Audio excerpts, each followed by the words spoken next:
বিশ্ববিদ্যালয় সৌদি আরব এবং প্রফেসর ইসলামী বিশ্ববিদ্যালয় কুষ্টিয়া। বক্তব্য নিয়ে আসছেন ডক্টর আবু বকর মোহাম্মদ জাকারিয়া স্যারকে তেনার মূল্যবান তাকরীর পেশ করার জন্য বিনীতভাবে অনুরোধ করছি। আসসালামু আলাইকুম ওয়া রাহমাতুল্লাহি ওয়া বারাকাতুহু। ইন্নাল হামদালিল্লাহ নাহমাদুহু ওয়া নাস্তাঈনুহু ওয়া নাস্তাগফিরুহ ওয়া নাউযু বিল্লাহি মিন শুরুরি আনফুসিনা ওয়া মিন সাইয়্যাতি আমালিনা। মান ইয়াহদিহিল্লাহু ফালা মুদিল্লা লাহু ওয়া মান ইউদ্লিল ফালা হাদিয়া লাহু। ওয়া আশহাদু আল লা ইলাহা ইল্লাল্লাহু ওয়াহদাহু লা শারীকা লাহু وأشهد أن محمدا عبده ورسوله.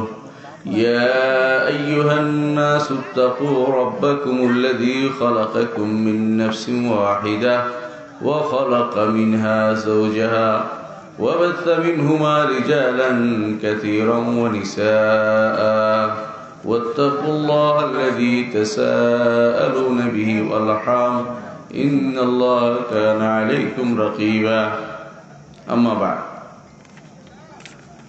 আলহামদুলিল্লাহ, এক ঝাঁক মুওয়াহহিদ মানুষদের সামনে বসে, তাওহীদবাদী মানুষের সামনে বসে আজকে আলোচনা করছি। আমার জন্য এটা সৌভাগ্যের বিষয়, বলে আলহামদুলিল্লাহ।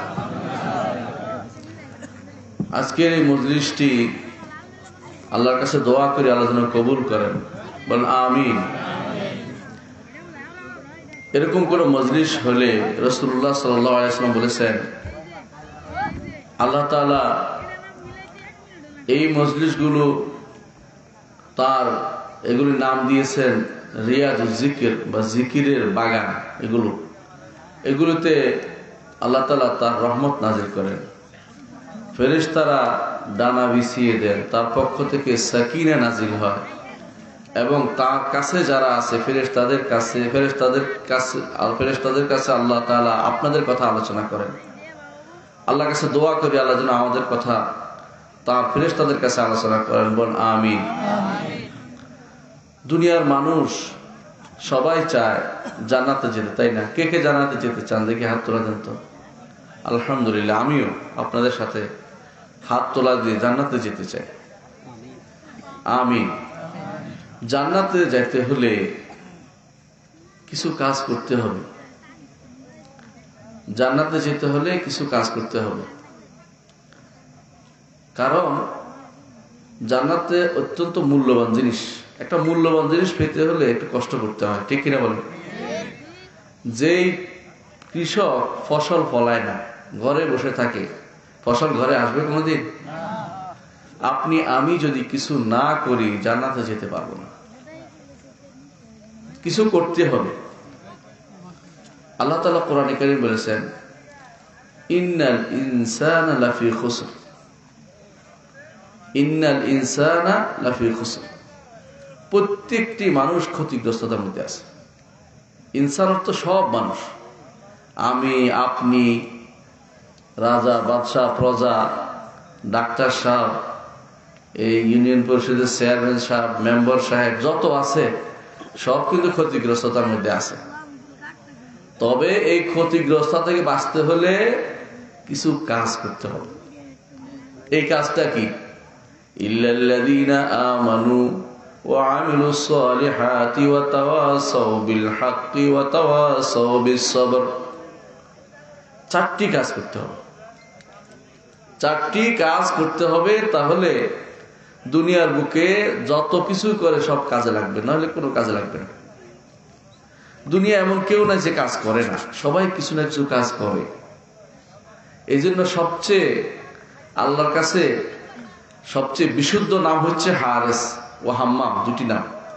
সবাই চিন্তা করে, সবাই কাজ করে, ঠিক কিনা বলেন? কাজ করে না, কিছু না কিছু করে।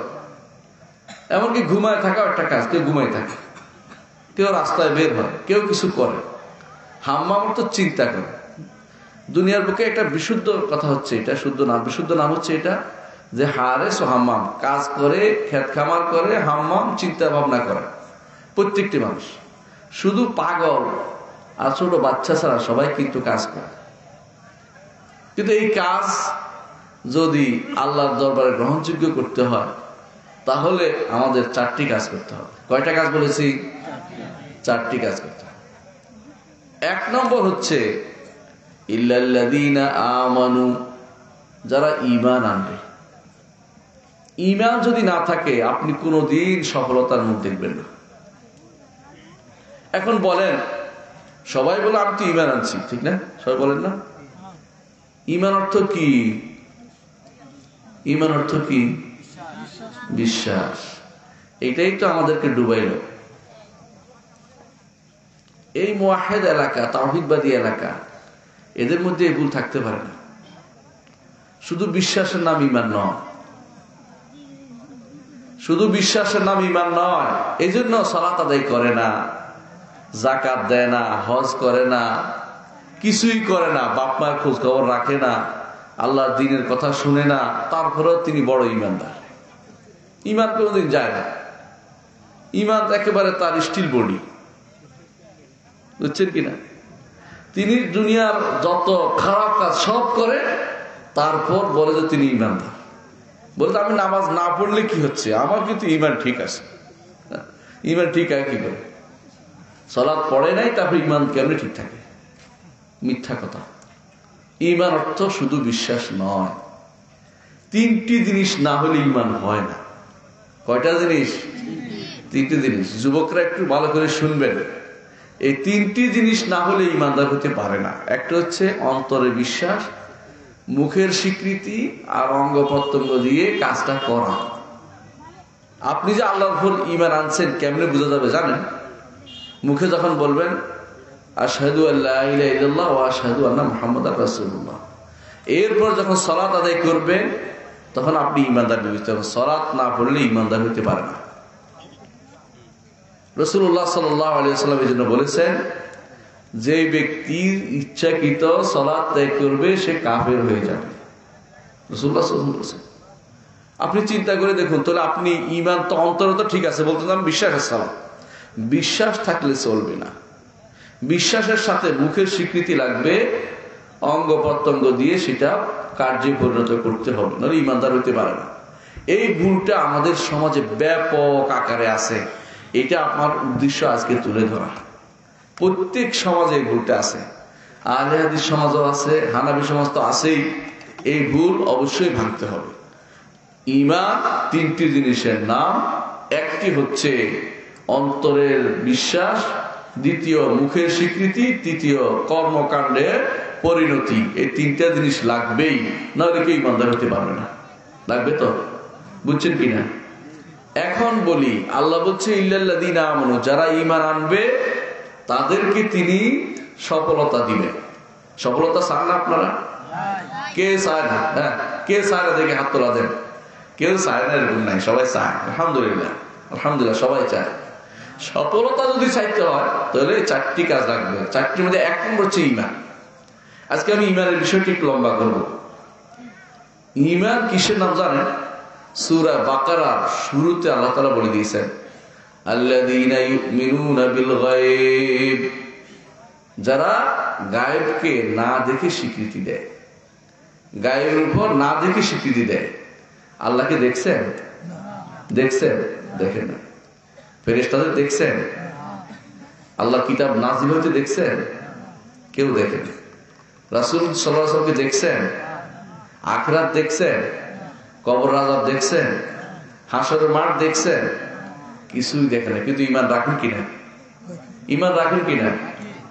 এই যে না দেখে ঈমান আনা, এটা না হচ্ছে ঈমান। সামনে থাকলে এটা ঈমান হয় না, বিশ্বাস হয়। বুঝছেন কিনা? এটা একটা পানির বোতল, এটা একটা পানির বোতল, আমি বিশ্বাস করলাম কথা পানির বোতল। এটা একটা পানির বোতল, ঈমান আনলাম, কথাটা ঠিক নয়। এটা চোখের সব। ঈমান হচ্ছে না দেখা জিনিস, যা দেখি নাই তা। আল্লাহকে দেখিনি, আল্লাহর মতো কাউকে দেখিনি। দেখছেন কিনা? আল্লাহর মতো কেউ হয়? আল্লাহ বলছেন হাল তা'লামু লাহু সামিয়া, তার মতো কি কাউকে তুমি দেখছো? কখনো না। আল্লাহ বলছেন কুল হুয়াল্লাহু আহাদ আল্লাহুস সামাদ লাম ইয়ালিদ ওয়া লাম ইউলাদ ওয়া লাম ইয়াকুল লাহু কুফুয়ান আহাদ, তার মতো কেউ নেই। না দেখে যে জিনিসগুলোর উপর আপনার মানতে হবে, এটা হচ্ছে ঈমান।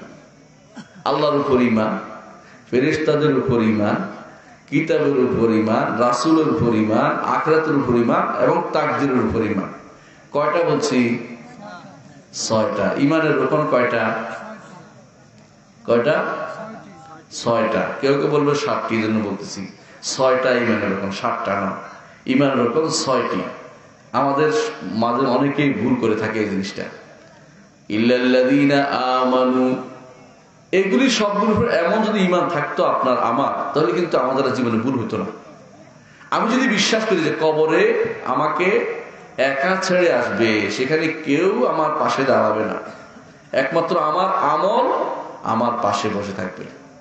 রাসূলুল্লাহ সাল্লাল্লাহু আলাইহি ওয়াসাল্লাম বলেছেন, রাসূলুল্লাহ সাল্লাল্লাহু আলাইহি ওয়াসাল্লাম বলেছেন, যখন একজন মানুষকে কবরে শোয়ানো হয়, মানুষ আপনারা কবরে শোয়ানো চলে যেতে দেরি, কিন্তু ফেরেশতা আসতে দেরি নেই। ফেরেশতা প্রশ্ন করে 3টা, এসে প্রশ্ন করতে থাকে মুনকার ও নাকির। কি প্রশ্ন করে? মান রব্বুকা ওয়া মা দীনুকা ওয়া মান নাবিয়ুকা। রব কে, দিন কে, তোমার নবী কে? এটা কি বিশ্বাস করার জিনিস না? ঈমান না? ঈমান কি না? মুখে স্বীকৃতি দিবেন কিনা? এইটার জন্য আমলও করতে হবে, এইটার জন্য আপনাকে আমলও করতে হবে। আপনি মনে করেছেন যে আপনি আল্লাহর উপর ঈমান আনছেন, বলছেন যথেষ্ট হয়ে গেছে, তা নয়। ইন্নাল্লাযীনা ক্বালু রাব্বুনাল্লাহু সুম্মা ইসতাকামু তাতানাজ্জালু আলাইহিমুল মালাঈকাতু আল্লা তাখাফু ওয়া লা তাহজানু ওয়া আবশিরু বিল জান্নাতিল্লাতী কুনতুম তুআদুন। যারা বলবে আমরা ঈমান এনেছি, ঈমান এনেছি বলেন কে? সবাই ঈমান, সবাই বলেন আমানতু বিল্লাহ, বলেন না? সুম্মা ইসতাকামু, তারপর এই যে কথাটা বলেছেন আমরা ঈমান এনেছি, এর উপর দৃঢ়পদ থাকবেন, নড়তে পারবেন না। ঈমান এনেছি এটা ঠিক আছে, আল্লাহ রাসূল সাল্লাল্লাহু আলাইহি ওয়াসাল্লাম যা যা বলেছেন তা বিশ্বাস করি, এদিক সেদিক করব না। রাসূল বলেছেন কবরে শোয়ানোর পর পরেই আমার জন্য 2জন ফেরেশতা এসে আমাকে জিজ্ঞাসা করবে তোমার রব কে, তোমার দিন কে, তোমার নবী কে। এটা তোমার, এটা জিজ্ঞাসা করবে তোমার দিন কি, জিজ্ঞাসা করবে। এই যে জিজ্ঞাসার উত্তর আগে থেকে রেডি করে যেতে হবে। যেতে হবে কিনা বলেন? নাকি সেখানে কোনো কেউ সাহায্য করবে, প্রক্সি দিবে? এখন তো পরীক্ষার দিন, অনেকে মনে করে নকল টকল করে বুঝে পাশ করবে, ওখানে নকল করে পাশ করার সুযোগ নেই, কোনো সুযোগ নেই। কিভাবে তোরে পাশ করতে হবে বলেন তো? দুনিয়ার বুকে যদি আল্লাহকে রাদিতু বিল্লাহি রাব্বান ওয়া বিল ইসলামি দীনান ওয়া বি মুহাম্মাদিন সাল্লাল্লাহু আলাইহি ওয়াসাল্লাম নাবিয়্যান, এইটা যদি বিশ্বাস করে থাকে ওখানে উত্তর দিতে পারবেন না, উত্তর দিতে পারবেন না। রাসূলুল্লাহ সাল্লাল্লাহু আলাইহি ওয়াসাল্লাম কি বলেছেন? যে ব্যক্তি বলবে সকালে বিকালে একটা দোয়া আছে না, রাদিতু বিল্লাহি রাব্বান ওয়া বিল ইসলামি দীনান ওয়া বি মুহাম্মাদিন সাল্লাল্লাহু আলাইহি ওয়াসাল্লাম নাবিয়্যান। কেন বলছে এটা? বলতে জানেন, আপনাকে তৈরি করছে প্রতিদিন যে জানেন তোমাকে কবরে যেতে হবে, কবরে তোমাকে জবাবদিহি করতে হবে, কবরের প্রত্যেকটি প্রশ্ন তোমার উত্তর দিতে হবে। এই জন্য দুনিয়ার বুকে আপনি বলেন আমি আল্লাহকে রব পেয়ে সন্তুষ্ট, রাদিতু বিল্লাহি রাব্বান ওয়া বিল ইসলামি দীনান, ইসলামকে আমি জীবন আদর্শ হিসেবে নিয়েছি। রাদিতু বিল্লাহি রাব্বান ওয়া মুহাম্মাদিন সাল্লাল্লাহু আলাইহি ওয়াসাল্লাম নবী, মুহাম্মদকে নবী হিসেবে নিয়েছি। একটু চিন্তা করুন, রাদিতু বিল্লাহি রাব্বান, আল্লাহকে রব হিসেবে নিয়েছেন। রব অর্থ বুঝেন? আপনার জীবনের প্রত্যেকটি জিনিস আল্লাহ দিবে, আর কেউ দিতে পারবে না, আর কেউ দিতে পারবে না। আপনার অসুখ হলে কে ভালো করবে? আল্লাহ। ওয়াইজা মারিতু ফাহুয়া ইয়াশফিন, ইব্রাহিম আলাইহিস সালাম বলেছেন ওয়াইজা মারিতু ফাহুয়া ইয়াশফিন, যখন আমি অসুখ হই আমার রব তিনি আমাকে আরোগ্য দেন, আর কেউ দিতে পারবে না। কেউ আমাকে আরোগ্য দিতে পারে না, কোনো পীর নয়, ফকির নয়, কোনো কবর নয়, কোনো মাজার নয়, কোনো গজার বাস নয়, কেউ আমাকে সব আরোগ্য দিতে পারে না।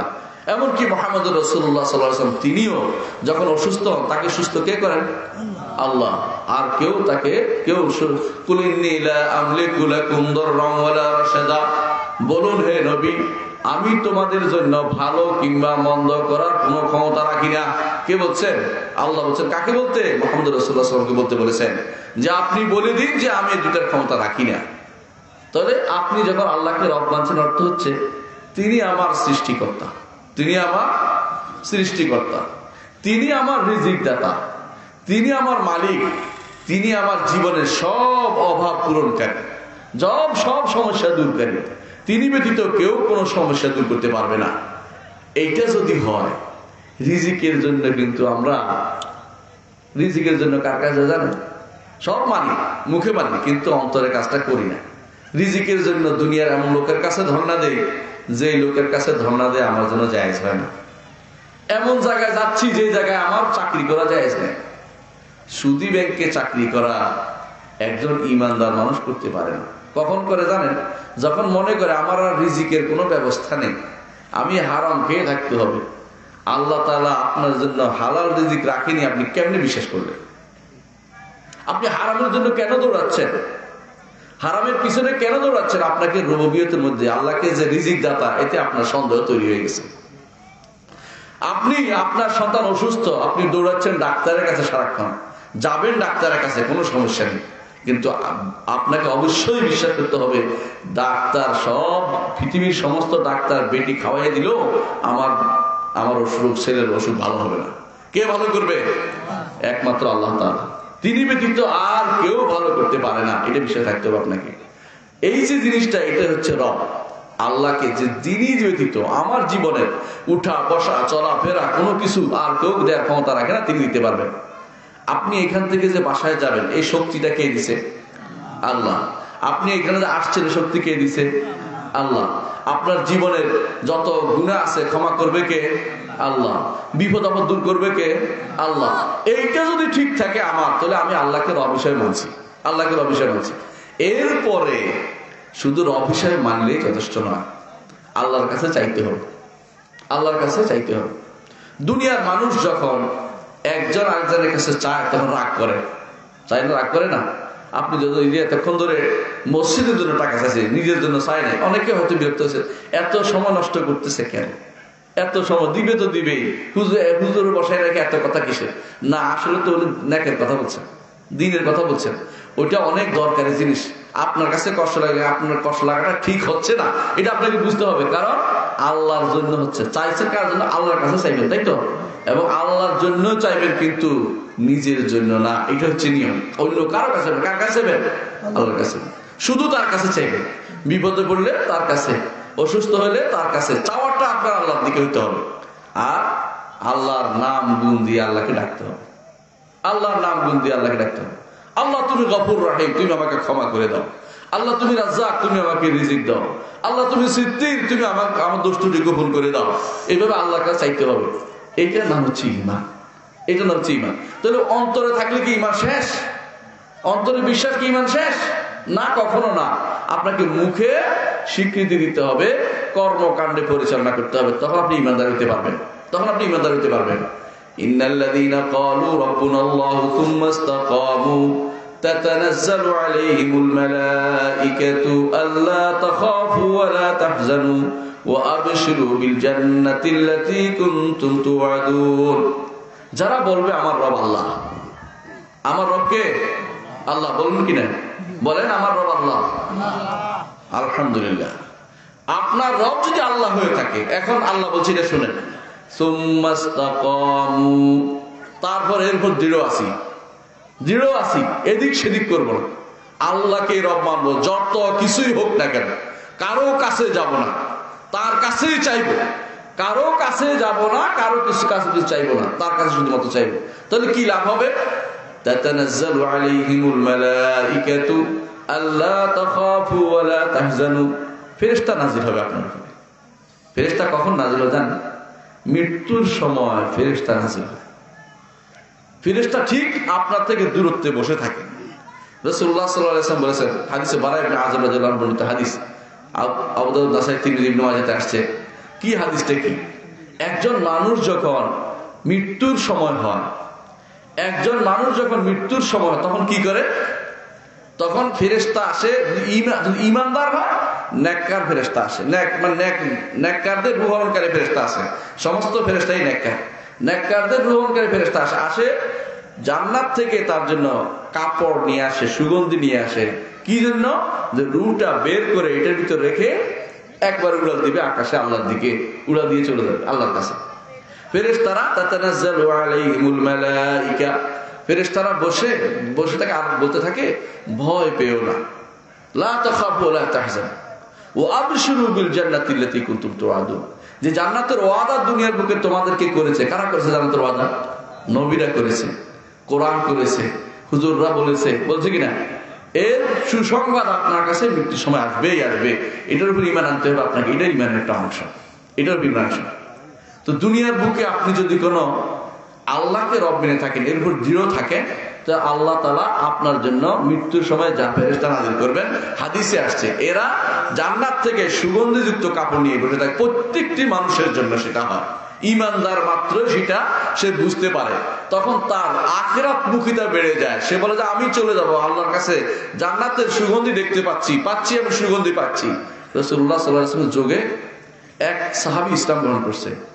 ইসলাম গ্রহণ করার পরে তাকে বলা হলো যে জিহাদে যাও, জিহাদের মাঠে ইসলাম গ্রহণ করছে। সে সুগন্ধি বলছে আমি উহুদের মাঠে সুগন্ধি পাচ্ছি, উহুদের দিক থেকে আমি সুগন্ধি পাচ্ছি। হাতের কাছে কিছু খেজুর ছিল, খেজুরগুলো ছুড়ে ফেলে সময় দেরি হয়ে যাচ্ছে, আমাকে তাড়াতাড়ি জিহাদে যেতে হবে। জিহাদ করে আলহামদুলিল্লাহ শাহাদাত বরণ করলেন, ঈমান আনলেন, শাহাদাত বরণ করলেন। জান্নাতে যাওয়ার জন্য মাঝখানে কিছু লাগে না, এত চমৎকার কাজ করলেন। এক ওয়াক্ত সালাত পড়ার সময় হয় নাই, এর আগ পর্যন্ত জান্নাতের ব্যবস্থাপনা হয়ে গেল। কেন? ঈমানের উপর সুদৃঢ় ছিলেন। মৃত্যুর আগে তার জন্য সুসংবাদ চলে আসছে। এটা ঈমানদারের কাজ, ঈমানদারের সুসংবাদ আসবে। ইন্নাল্লাযীনা ক্বালু রাব্বুনাল্লাহু সুম্মা ইসতাকামু তাতানাজ্জালু আলাইহিমুল মালায়েকা আল্লা তাখাফু ওয়া লা তাহজানু ওয়া আবশিরু বিল জান্নাতিল্লাতী কুনতুম তুআদুন। এরপরে কি বলবে? আখিরাতেও তারা এরা আসবে, ফেরেশতারা আসে বলবে সালামুন আলাইকুম, তোমাদের জন্য সালাম, তিবতুম, খুশি হও, ফাদখুলুহা খালিদিন, এই জান্নাতে তোমরা প্রবেশ করো। জান্নাত দেখিয়ে দিবে, জান্নাত দেখিয়ে দিবে। কিভাবে দেখিয়ে দিবে সেটাও আল্লাহ তাআলা কোরআনে কারীম বলে দিয়েছেন। ওয়াসিকাল্লাযীনা তাকাউ রাব্বাহুম ইলাল জান্নাতি যুমারা, যারা তাকওয়া অবলম্বন করেছে তাদেরকে জান্নাতের দিকে অত্যন্ত সমব্যবহারে আপনাদেরকে জান্নাতের দিকে নিয়ে যাওয়া হবে। হাত্তা ইযা জাউহা, যখন জান্নাতের কাছে আসবে, ফুতিহাত আবওয়াবুহা, জান্নাতের দরজা খুলে দেওয়া হবে। ওয়া ক্বালা লাহুম খাজানাতুহা সালামুন আলাইকুম, তখন জান্নাতের পাহারাদাররা বলবে তোমার জন্য সালাম, আসো আসো ভিতরে আসো। সুবহানাল্লাহ। আপনার জন্য সে ব্যবস্থাপনা রাখা হচ্ছে যদি আপনি ঈমান ঠিক রাখেন। আর যদি ঈমান ঠিক না রাখেন কি হবে? কাফের হয়ে যাবেন। সেটার ব্যবস্থাপনা কি হবে সেটাও আল্লাহ তাআলা কোরআনে কারীমে বলে দিয়েছেন। সেটা কি? ওয়াসিকাল্লাযীনা কাফারু ইলা জাহান্নামা যুমারা, যারা কাফের হবে জাহান্নামে তাদেরকে সেভাবে টেনে টেনে হাঁকিয়ে নিয়ে যাওয়া হবে। হাত্তা ইযা জাউহা, যখন সেখানে আসবে দেখবে যে জাহান্নামের দরজা খোলা রয়েছে। এখন তাকে ধমক দিয়ে বলবে যে তোমার কাছে কি দুনিয়ার বুকে আল্লাহর নবীরা আসেনি, কিতাব আসেনি? তারা বলবে যে আসছে, কিন্তু আমরা ঈমান আনিনি। সেই জন্য তাদের জন্য আর সেদিন আর কোনো জান্নাতের পথ খোলা হবে না, জাহান্নামের পথে তাদেরকে দিয়ে দেওয়া হবে। এ হচ্ছে ঈমানদারের আর কাফেরের মধ্যে পার্থক্য। এখন আপনি বলেন, অনেকে বলতে পারেন আমরা তো সব ঈমানদার, আমার বাবা 14 গোষ্ঠী ঈমানদার ছিল, আমি ঈমানদার হয়ে গেলাম। আমি এই, কিন্তু ওয়ারিশ সূত্রে ঈমানদার পাওয়া যায় না ভাই। ঈমানের জন্য মেহনত লাগে, ঈমান টিকাইতে মেহনত লাগে, ঈমান টিকিয়ে রাখতে হয়। কিভাবে জান? রাসূলুল্লাহ সাল্লাল্লাহু আলাইহি ওয়াসাল্লাম একদিন বসা ছিলেন, একজন এসে বললেন ইয়া রাসূলুল্লাহ, আপনি আমাদের সাইয়্যিদ, আপনি সাইয়্যিদের ছেলে, মানে প্রশংসা করতে করতে উপরে উঠে গেছে, অনেক বেশি বলতেছেন।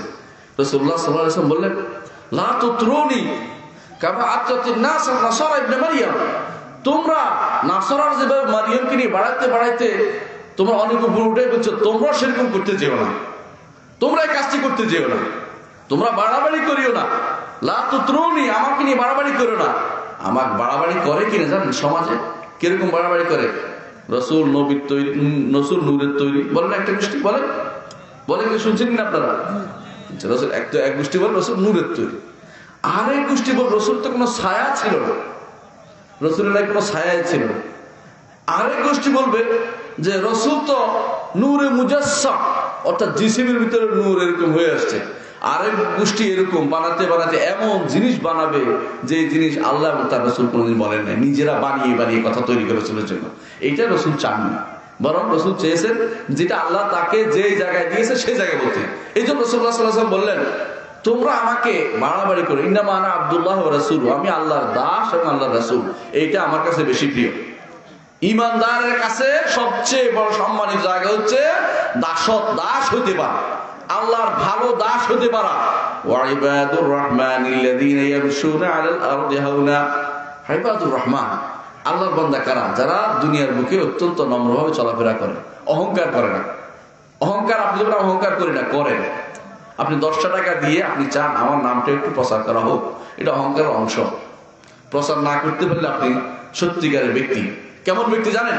রাসূলুল্লাহ সাল্লাল্লাহু আলাইহি ওয়াসাল্লাম বলেছেন, হাসরের মাঠে আরশের নিচে ছায়া দেওয়া হবে এমন ব্যক্তিকে, যে ব্যক্তি ডান হাতে কি দিল বাম হাত জানতে পারলো না। ডান হাতে গেলে বাম হাত জানতে পারে না, মানুষ শরীর তো জানতে পারে, উদ্দেশ্য কি? এমন গোপন রাখলো কেউ বললো না। আমি এমন অনেক মানুষকে দেখেছি যারা, আমরা সৌদি আরব ছিলাম এক সময়, জানেন, একদিন বলতেছিল যে একটা বিশাল খাম দেখে একজন খুলে দেখে যে এই বছরে যত খরচ লাগবে ওই একটা কোম্পানির, একটা ফকিরদের জন্য একটা কোম্পানি, এরা বলছে এই বছরের পুরোটা এক ব্যক্তি দিয়ে গেছে, নামও লেখেন। এরকম লোকও আছে আলহামদুলিল্লাহ। অথচ এই যে মসজিদের জন্য দানের ক্ষেত্রে নামের জায়গাটা কিন্তু অনেকেই মনে মনে চায়। এই মনে মনে চাওয়াটা কিন্তু বিশাল অন্যায়। কেমন অন্যায়? আপনি নামে চাওয়ার কারণে হ্যাঁ বলতে পারেন যে আমি চাচ্ছি আমার দেখা দেখি অন্যরা দিবে, এটা একটা ভালো দিক হইতে পারে যে একটা দিবে, কিন্তু বেশিরভাগ মানুষের মনে যে সুপ্ত বাসনা যে আমি যে দিলাম কেউ তো বললো না, আমার নামটা তো বলা হলো না, একটু ঘোষণা যদি আসতো কেমন হয়, এটা কিন্তু আপনার এই আমলটা নষ্ট করে দেওয়ার জন্য যথেষ্ট। জানেন কিনা এটা? এটাই রিয়া, এটা ঈমান বিরোধী, এটা শিরক নিয়ে আসে। আল্লাহর ওয়াস্তে এটা করবেন না। যাকে জানানোর দরকার তিনি জানবে কিনা? আল্লাহ। রাতের অন্ধকারে দিলে জানবে? দিনের বেলা দিলে জানবে? অন্ধকারে রাতের বেলা কোথায় কি পিঁপড়া হেঁটে যায় আমার রব জানেন কিনা? তাহলে আপনি কেন চিন্তা করতেছেন যে তিনি আপনি গোপন করে না করে মানুষের কাছে বলতে হবে এই চিন্তা দিচ্ছেন? এমনও তো হতে পারে আপনার এই ডানটি যেটা গোপন রাখছেন আল্লাহ তাআলা সেটা কবুল করবেন, ঠিক কিনা বলেন? এমন কবুল। দেখেন, একজন মহিলা বিপদে পড়ে বলছিল একটা কথা। একজন মহিলা জানেন এমনিতেই অবলা, কিছুই করতে পারে না। ফেরাউনের ঘরে একটা মহিলা বলতেছে, রব্বিবনি লি ইনদাকা বাইতান ফিল জান্নাহ, হে আমার রব, আপনার কাছে আমার জন্য একটা ঘর বানিয়ে দিন। দুনিয়ার বুকে আমার ঘর হলো না, এই পাপিষ্ঠ দুরাচার ফেরাউন তার ঘর আমি করতে পারলাম না, আমাকে এখন মৃত্যু মুখে যেতে হচ্ছে, মারা যাচ্ছি আমি, আমার জন্য আপনি আপনার কাছে একটা ঘর তৈরি করে দিবেন। আল্লাহ এটা কবুল করছে কিনা? এটাকে আপনি শুনছেন কোনদিন? আপনি শুনছেন? কেউ শুনে না। কে শুনছে? আমার রব ঠিকই শুনছে। আমার রব ঠিকই শুনছে। শুনছে নয় শুধু, তিনি সেটা আয়াত আকারে দিয়েছে, আর আপনি আমি সেটা তেলাওয়াত করে সওয়াব অর্জন করি। সুবহানাল্লাহ, সুবহানাল্লাহ। আপনি এত চিন্তা করেন কেন? আপনার কোনো আমল নষ্ট হবে এটা চিন্তা করার কোনো কারণ নাই। এই আল্লাহ বলছেন, ইন্নাল্লাহা লা ইউদিউ আজরাল মুহসিনিন, ইহসান যারা করবে তাদের সামান্যতম আমলও আল্লাহ তাআলা নষ্ট করবেন না। ইহসান করবেন কিনা এটা একটু দেখেন। ইহসান বুঝেন কিনা? ইহসান বুঝেন কিনা? আল্লাহ তাআলা ইহসান লিখেছে প্রত্যেকটি জিনিসের মধ্যে, সব কিছুতে ইহসান আছে। প্রত্যেকটি জিনিস, মানুষের সাথে ব্যবহারের সাথে ইহসান আছে। আল্লাহর ইবাদতের ক্ষেত্রে ইহসান কি জানেন? দুইটা জিনিস।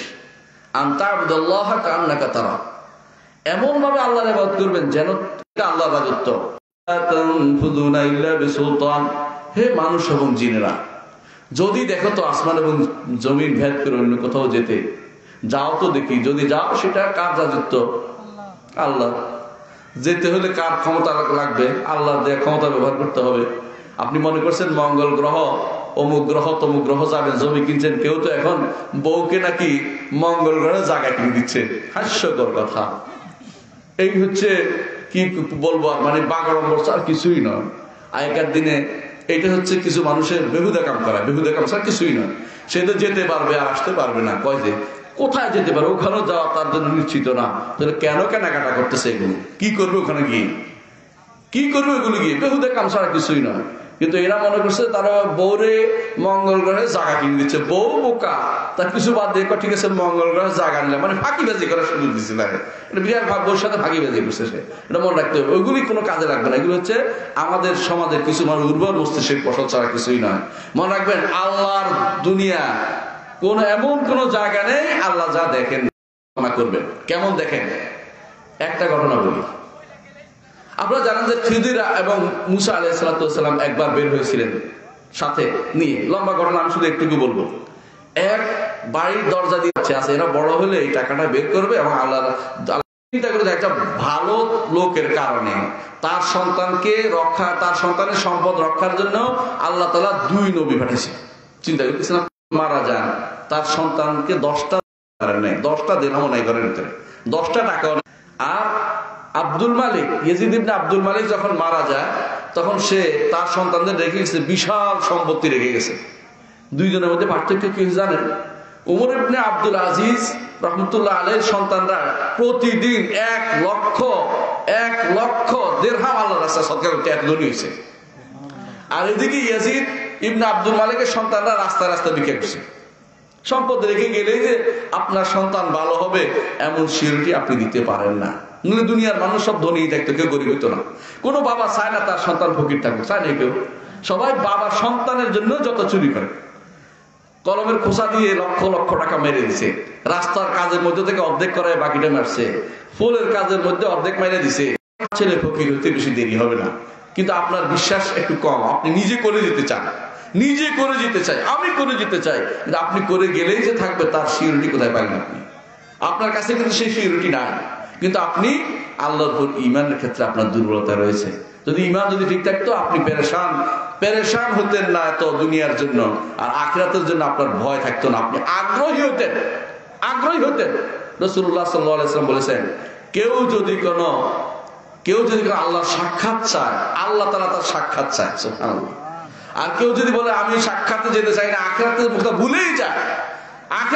ভুলেই যায়, আল্লাহ তাআলা বলেন যে আমি তার সাক্ষাৎ চাই না, আল্লাহকে আপনি দেখতে পাবেন না, জান্নাতে যাওয়ার সুযোগ আপনার হবে না। যে ব্যক্তি জান্নাতে যাওয়ার সুযোগ হবে আল্লাহকে দেখবে কিনা বলেন? দেখবে, আল্লাহকে দেখবে। আল্লাহ তাআলা কোরআনে কারীম বলে দিয়েছেন, লাহুম মা ইয়াশাউনা ফিহা ওয়া লাদাইনা মাজিদ। এই জান্নাতে যা চাইবে তা আমি দিব, শুধু দিব না, ওয়া লাদাইনা মাজিদ, এর চেয়ে বাড়তি অংশ আমি তাদেরকে দিব। বাড়তি অংশের তাফসীরে রাসূলুল্লাহ সাল্লাল্লাহু আলাইহি ওয়াসাল্লাম তাফসীর করে দিয়েছেন। তিনি বলেছেন, যখন জান্নাতীরা জান্নাতে যাবে, জাহান্নামে চলে যাবে, আল্লাহ তাআলা বলবেন আরশ জান্নাতের উপরে, জান্নাত আরশের উপরে। আল্লাহ তাআলা বলবেন তাকিয়ে জান্নাতের দিকে, ফের জান্নাতুল ফেরদাউসের উপর হচ্ছে আরশ, জান্নাতুল ফেরদাউসের উপর হচ্ছে আরশ, সবসময় মনে রাখবেন। তো আল্লাহ তাআলা বলবেন, হে জান্নাতবাসীরা, আমি কি তোমাদেরকে বাড়িয়ে দিব না? জান্নাতীরা কি বলবে? আলাম তুবাইয়িদু জুহানা, আপনি কি আমাদের চেহারা শুভ্র করে দেননি? আলাম তুদখিলনাল জান্নাহ, আপনি কি জান্নাতে প্রবেশ করাননি? আর কি বাড়িয়ে দিবেন? অর্থাৎ তাদের কল্পনায়ও নাই কোন জিনিস বাকি আছে, কল্পনায়ও নাই। কেন? জান্নাতে যে ব্যক্তি ঢুকবে, সে সর্বশেষ যে ব্যক্তি ঢুকবে, দুনিয়ার মতো 10টা জান্নাত পাবে। দুনিয়ার মতো 10টা জান্নাত। আপনি চিন্তা করেন, আল্লাহর কাছে কি অভাব আছে? আপনি দুনিয়াকে এত কঠিন মনে করতেছেন, অথচ যারা আজ মহাকাশ নিয়ে গবেষণা করে তারা কি বলে জানেন?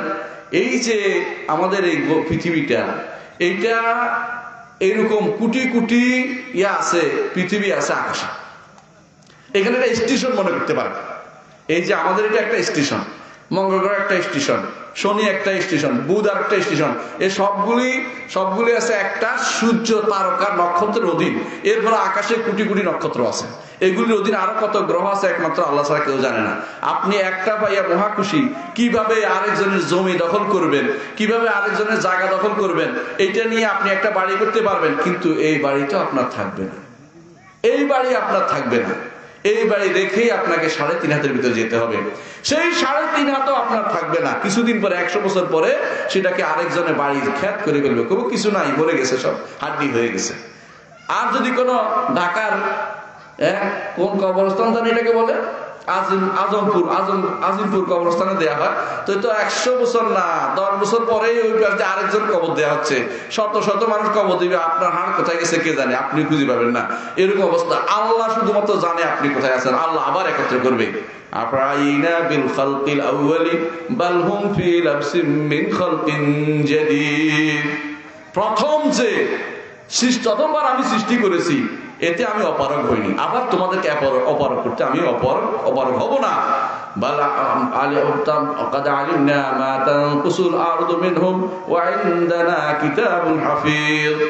তোমাদের জমিন যা তোমাদের খাইছে এটা আমি জানি, কোত্থেকে কতটুকু চলে গেছে এটা আমি জানি। আমার কাছে সংরক্ষিত কিতাবে আছে কোন জমিনের কোন অংশ তোমার কোথায় গেছে, আবার সেগুলি তোমার জন্য একত্রিত করে হাসরের মাঠে তোমাকে উঠানো হবে। বিশ্বাস করেন কিনা এটা? বিশ্বাস করেন কিনা? বিশ্বাস করলে আপনি চিন্তা করুন, দুনিয়ার বুকে 70 বছর বাঁচার জন্য আমরা যা যা করি, 70,000 বছর, তাই না? নাকি আরো বেশি? কোটি কোটি বছর, যার হিসাব নাই। সেখানে বাঁচার জন্য কি করা দরকার বলেন তো? ইন্নাল্লাযীনা আমানু, আমি আবার আগের জায়গায় আসছি। ইন্নাল্লাযীনা আমানু, সফল কাম হইতে হলে ঈমানটাকে মজবুত করতে হবে। ঈমানটাকে মজবুত করতে হবে, বুঝতে হবে ঈমান ওইটার নাম যে সত্যি না দেখে ঈমান আনছি। রাতের অন্ধকার কি করি আল্লাহ দেখেন, গোপনে কার বাড়িতে যাচ্ছি আল্লাহ দেখেন, কোন দিকে বড় একটা বাক্সের দিকে তাকিয়ে আছি আল্লাহ দেখতেছেন। ওই বাক্সের ভিতরে যে মহিলার দিকে আপনি তাকাইছেন, ওই মহিলার দিকে তাকানো কি হালাল নাকি আপনার জন্য? কে হালাল করে দিল? তথাকথিত নায়িকা নাম দিয়ে আপনারা যেগুলো দিয়ে তাকাই আছেন ওগুলো তাকানো হালাল? হারাম। কোন মহিলা যেগুলি পুরুষের দিকে তাকাই আছে, ইন্ডিয়ান সিরিয়ালের দিকে অথবা বাংলা নাটকের দিকে, ওইটাকে হালাল করলো কে? কে হালাল করে দিল পুরুষের দিকে তাকিয়ে তাকাই ভাবে? কিভাবে এই সমস্ত কসরত জায়েজ হতে পারে? কি করে এখন নতুন নতুন পদ্ধতি শিক্ষা দিচ্ছে নাটকের মধ্যে। কি তোমরা দুইজন গল্প করো, আমরা আসছি, বাপ মা চুপ করে চলে যাচ্ছে, বেবিচারের পথ রচনা করে দিচ্ছে তার মেয়ে এবং বাইরের একটা ছেলের সাথে। অনুরূপ আরেকজন বাইরের ছেলে, আপনার ছেলে বাইরে কোনো মেয়ের সাথে গল্প করছে, আপনি জানেন, কিন্তু আপনি বাধা দিচ্ছেন না। আপনি তো দায়ুসেফানা শিক্ষা দিচ্ছেন আপনার সন্তানকে। আর দায়ুসের রাসূল কি বলেছেন? দায়ুস লা ইয়াদখুলুল জান্নাহ, জান্নাতে প্রবেশ করবে না। বুঝছেন তো? আপনি দুনিয়ার বুকে ঈমান কি আপনার আসল ছিল কিনা একটু চিন্তা করে দেখেন। এই জন্য ইল্লাল্লাযীনা আমানু, যারা ঈমান আনবে তাদেরকে আল্লাহ তাআলা অবশ্যই তাদেরকে ক্ষতিগ্রস্ত থেকে মুক্তি দিবেন, তাদেরকে সফল কাম করে দিবেন। সফল কাম কি আল্লাহ বলে দিয়েছেন আয়াতে, ফামান যুহজিহা আনিন নারি ওয়া উদখিলাল জান্নাতা ফাকাদ ফাজ। যাকে জাহান্নাম থেকে মুক্ত করে জান্নাতে প্রবেশ করানো হয়েছে সেই ব্যক্তি সফল কাম হবে। সেই ব্যক্তি সফল কাম। জাহান্নাম থেকে মুক্ত করে জান্নাতে ঢুকাইছে সেই ব্যক্তি সফল কাম। আমরা সফল কাম কি মনে করে জানেন? নিকুঞ্জের একটা প্লট পেয়েছি কোথায়? হ্যাঁ, সরকারি অমুক জায়গাতে সরকার একটা প্লট দিছে, বিশাল সফল। দুনিয়ার বুকে আপনি এই করছেন সেই করছেন, এই সফলতা আপনি মালিক নন। ইন্না নাহনু নারিসুল আরদা ওয়া মান আলাইনা ওয়া মান আলাইহা ওয়া ইলাইনা ইউরজাউন। জমিন সবটাই আবার আল্লাহই ওয়ারিশ হবে। এই জমিনের পুরোটাই আল্লাহই ওয়ারিশ হবেন। আপনি কি ওই জমিনের মালিক থাকবেন? কেউ থাকবেন না। আপনি আমি সব কবরে চলে যাব, বাকি থাকবে কি? এই জমিন বাকি থাকবে। সেটা কি করবে হাসরের মাঠে? আল্লাহ তাআলা এটার মধ্যে এমন এক জমিন তৈরি করবেন যে জমিন এই জমিন না। আল্লাহ বলে দিয়েছেন ইয়াউমা তুবাদদালুল আরদু গায়রাল আরদি ওয়াস সামাওয়াতু, যেদিন আল্লাহ আসমানও পরিবর্তন করবে, জমিনও পরিবর্তন করে দিবেন। তো আমরা কোথায় থাকবো? আয়েশা রাদিয়াল্লাহু আনহা ফাকিহা ছিলেন, অত্যন্ত বড় ফকিহ ছিলেন। তিনি বলতেছেন ইয়া রাসূলুল্লাহ, জমিন পরিবর্তন হলে আমরা কোথায় থাকবো? বলে তোমরা থাকবে জিসিরের উপরে। জিসির অর্থাৎ পার হচ্ছ, যেই জাহান্নামের উপর দিয়ে আল্লাহ যে পৌঁছাতে দিয়েছে এটার উপর পার হইতে হইতে আল্লাহ এর মধ্যে জমিন পরিবর্তন করে দিবে তোমাদের জন্য। এমন এক জমিন, এই জমিন যদি কোনো কি করবে, এই জমিন এমন একটা জমিন তো যেই জমিনে কারো কোনো পাপ হয়নি, যেই জমিনে কারো কোনো দাগ নাই, কারো কোনো খতিয়ান নাই, কারো কোনো জায়গা নাই, কোনো আলাম নাই, কোনো চিহ্ন নাই। এখানে কি করে কিছু কোনো লেখা থাকে রাস্তার পাশে, এই জমির প্রকৃত মালিক অমুক। মিথ্যা কথা, প্রকৃত মালিক সে না। মালিক বলতে পারে, প্রকৃত মালিক তো আল্লাহ তাআলা। আপনি যত কিছুই করেন না কেন, এই মালিক আল্লাহ তাআলা। আল্লাহ বলে হাসরের মাঠে বলবেন লিমানিল মুলকুল ইয়াউম, আজকের দিন রাজত্ব কার? সেদিন জবাব দিবে, কেউ জবাব দিবে না, আল্লাহ নিজেই বলবেন লিল্লাহিল ওয়াহিদুল কাহ্হার। তাহলে দুনিয়ার বুকে সামান্য ক্ষণিকের এই বিষয়টা নিয়ে আমাদের এত বেশি ভাবি তুলছি কেন? এত চিন্তা করি কেন? এত পাগল হচ্ছে কেন? একটু ঈমানটাকে তাজা করলে, আখিরাতমুখী থাকতে আপনার অবশ্যই আল্লাহ তাআলা আপনাকে অবশ্যই সফলতা দিবেন। এই সফলতা হচ্ছে জান্নাতে প্রবেশ সফলতা। যেটা ব্যক্তি বিশ্বাস করবে না, যে ব্যক্তি মুখে স্বীকৃতি দিবে না, যে ব্যক্তি কর্মকাণ্ডে পরিচালনা করবে না, তার ঈমানদার হওয়া সহজ নয়। মুখে শুধু অন্তরে আছে বললে মিথ্যা কথা বলছে, অন্তরে তার নাই। থাকলে অবশ্যই তার কি হতো? অন্তরে তার কর্মকাণ্ডে প্রমাণ পাওয়া যেত। আপনি যদি বলেন যে আগুন জ্বলতেছে দেখছেন, আপনি বলতে আগুন অবশ্যই বিশ্বাস করি যে আগুন মানুষের কি করে হাত পা পোড়ায় দেয়, এরপর আপনি হাত দিয়ে রাখলেন, বিশ্বাস করলেন। আসলে বিশ্বাস করছেন না? বিশ্বাস করেন, আপনি মিথ্যা কথা বলছেন। কারণ আপনি বিশ্বাস করলে হাত দিতেন না। আপনি বিশ্বাস করতে পারতেন, আমি না দেখে ঈমান আনছি যে এটা হাত পোড়ায় দেয়। আল্লাহ বলছেন সত্য বলেছেন। সবচেয়ে বড় সত্যবাদীকে আল্লাহ, তারপরে মুহাম্মদ সাল্লাল্লাহু আলাইহি ওয়াসাল্লাম। সত্য কিনা? মুহাম্মদ সাল্লাল্লাহু আলাইহি ওয়াসাল্লাম। যদি আল্লাহ এবং তার রাসূল সবচেয়ে বড় সত্যবাদী হয়ে থাকে, আপনার আল্লাহ এবং তার রাসূলের প্রত্যেকটি কথাকে সত্য বলে বিশ্বাস করতে হবে, ঠিক কিনা? যদি এটা করতে পারেন আপনি হবেন মান নাবিয়্যিন ওয়াস সিদ্দিকিন, সিদ্দিকদের মর্যাদা আপনি পাবেন। আবু বকর রাদিয়াল্লাহু আনহু মেরাজের রাত্রির পরে যখন বলা হলো যে আপনার দোস্ত গত রাত্রে নাকি বাইতুল মাকদেস গেছে, এইখান থেকে প্রায় 1000 কিলোমিটার রাস্তা, 1000 মাইল রাস্তা, সেখান থেকে নাকি আবার তিনি আসমানে গেছে, সেখান থেকে নাকি আবার ফিরে আসছে। বলছে এটা কে বলছে? বলে মুহাম্মদ রাসূলুল্লাহ সাল্লাল্লাহু আলাইহি ওয়াসাল্লাম। বলছে তিনি বলছেন? বলে হ্যাঁ তিনি বলছেন, মুহাম্মদ বলছেন। বলে তিনি যদি বলতেন সত্য বলেছেন। এটা কার কথা? আবু বকর রাদিয়াল্লাহু আনহু। কেন? তিনি এই জন্য তিনি সিদ্দিক নামে ঘোষিত, যে আল্লাহ তার রাসূল বলছেন সত্য বলেছেন, সত্য বলেছেন, কোনো কথা নেই। এই ব্যাপারে আমার কোনো সন্দেহ থাকার কোনো সুযোগ নেই। যে যার অন্তরে সামান্যতম সন্দেহ থাকবে সেই ব্যক্তি বোঝা গেল ইমানে এখনো তাজা হইতে, ইমানে পোক্ত হতে পারে নাই, ইমানে তার সমস্যা রয়ে গেছে, ইমান এখনো অন্তরের ভিতরে প্রবেশ করে নাই। এই জন্য বেদুইনরা এসে বলতো ক্বালাতিল আরাবু আমান্না, বেদুইনরা এসে বলতো আমরা ইমান আনছি। আল্লাহ তাআলা কি বললেন? কুল্লান তুমিনু ওয়ালাকিন কুলু আসলামনা। বলে না না, তোমরা ইমান আনো নাই, এখনো ইমান হয় নাই, আসলাম না, আমরা আত্মসমর্পণ করে আসো, যে অনবরত জাস্ট কিছুদিন তোমরা ঠান্ডা হয়ে আসো, এর বাইরে আর কিছু না। অন্তরে ইমান ঢুকতে হবে, অন্তরটাকে ইমানের মধ্যে রাখতে হবে, এবং এটার প্রমাণ পাওয়া যাবে সালাত আদায়ের মাধ্যমে, যাকাত দেওয়ার মাধ্যমে, আল্লাহর বিধান প্রবর্তনের মাধ্যমে, মানার মাধ্যমে আপনার প্রমাণ পাবে আপনি কতটুকু সত্যবাদী ইমানের দাবিতে প্রমাণিত হবে, যখন আল্লাহ তাআলা পরীক্ষা করবেন। আল্লাহ তাআলা পরীক্ষা করবেন। আল্লাহ তাআলা কোরআনে কারীমে বলেছেন আহাসিবান নাসু আন ইউতরাকু আইয়াকুলু আমান্না ওয়া হুম লা ইফতানুন। মানুষ কি মনে করেছে যে ঈমান আনছি বললেই তাদেরকে ছেড়ে দেয়া হবে? ওয়ালাকাদ ফাতান্নাল্লাযীনা মিন ক্বাবলিহিম, আল্লাহ তাআলা আগের লোকদেরকেও পরীক্ষা করেছে, তোমাদেরও পরীক্ষা করবে। ঈমানের পরীক্ষা বড় পরীক্ষা, ঈমানের পরীক্ষা বড় পরীক্ষা। সাহাবায়ে কেরামকে পরীক্ষা দেয়নি? দিছে কিনা বলেন? নিজের পরিবার ত্যাগ করেছে, সন্তান সন্ততি ত্যাগ করেছে, এমনকি কখনো কখনো সম্পদ সবকিছু রেখে কোথায় চলে গেছে? এক কাপড়ে চলে গেছে হিজরত করে, মদিনা চলে গেছে। এক কাপড়ে হিজরত করে মদিনা চলে, কি জন্য? ঈমানের জন্য, ঈমানটা টিকিয়ে রাখার জন্য। বেলাল রাদিয়াল্লাহু আনহু টানা হয়েছে, ঈমান ছাড়ে না, ঈমান ঠিক রাখছে। ঈমানের জন্য যদি এত কিছু আল্লাহ তাআলা আপনাকে পরীক্ষা করবেন বলেছেন, এই পরীক্ষা টিকে রাখতে। আমরা কিন্তু ঈমান টিকে রাখতে পারি। টাকা দেখলে দুনিয়ার সবচেয়ে বড় সমস্যা হচ্ছে টাকার কাছে আমরা সব হেরে যাই, সম্পদের কাছে সব হেরে যাই, সন্তানের মায়ায় সব হেরে যাই, সন্তানের মায়ায় আমি কিছুই মানি না। সকালবেলা ঘুম থেকে উঠাইতে পারি না, কেন জানেন? সন্তান যদি কোনো মাথায় ব্যথা হয়, ও যদি কষ্ট হয়, ঈমান কোথায়? ঈমান কোথায়? আল্লাহ বলছে আপনাকে আপনার সন্তানকে ঘুম থেকে উঠাই দিতে। রাসূল বলেছেন 10 বছর হলে তাকে আঘাত করো, প্রহার করো, সেজন্য সালাত আদায় করে। আপনার ছেলে 10 বছর হলে আপনি ভয় পান, ছেলে যদি কিছু একটা হয় হোক, আপনার এত ভয় কিসের? এত ভয় কিসের? শরীয়তের কথা বলেন, সে যদি এরপর উল্টা পাল্টা, আপনার দায়িত্ব নাই, শরীয়তের কথা মানতে হবে। আমি আমার বাসায় বসে একজন এসে বলল যে আমাকে একটু হেল্প করেন। আমি কি হেল্প করতে? আমার ছেলেটা কথাই শুনে না। তো গেলাম, ওদের ছাত্র, ও মিল্লাতের ছাত্র, সে বলতেছে, এই ছেলে বলতেছে যে আমি বলতেছে কি জন্য? বলে আমার মোবাইল দিতে হবে, বুঝছেন তো, অ্যান্ড্রয়েড সেট দিতে হবে, বড়দের যেটা ছবি টবি আসে ওটা দিতে হবে। তাই বলতে তোমার তো এটা দরকার নেই, তুমি বাসায় এখানে, ক্লাসে মাদ্রাসা এখানে, তোমার এটা কি দরকার? তোমাকে এটা কেন দিতে হবে? বলতেছে না দিলে আমি ট্রাকের তলে মাথা দিব, বুঝছেন তো, মানে ট্রাকের নিচে মাথা দিয়ে মরে যাবে। তাই আমি বললাম যে তুমি যদি কোনো এটা নিজে মরে যেতে চাও, আমরা তোমার বাঁচানোর কেউ অধিকার না, আল্লাহ তোমাদের বাঁচাতে পারলে বাঁচাবে, আমাদের কিছু করেন, তবে তোমাকে অন্যায়টা করার দিতে যাবেন। আপনারা কি করেন জানেন? এইটা বলার পর আপনার তো এখন পেটের ভিতরে মোচড় দিয়ে গেছে না? আপনার বউ বলবে যে হ্যাঁ তুমি আমার ছেলে মেরে ফেলতে চাও, কান্নাকাটি চোখের পানি ফেলবে, আপনি তাড়াতাড়ি করে সব জমি জমা বিক্রি করে অথবা সুদের উপর টাকা এনে মোবাইল সেট একটা কিনে দিবেন। ছেলে সারা রাত ধরে মোবাইলের ভিতরে কি দেখে জানেন? এটা আপনি যদি দেখতেন, আপনি আর ছেলেটা কিনে দিতেন না। সারা রাত ধরে পর্নোগ্রাফি দেখে। আর কি করে?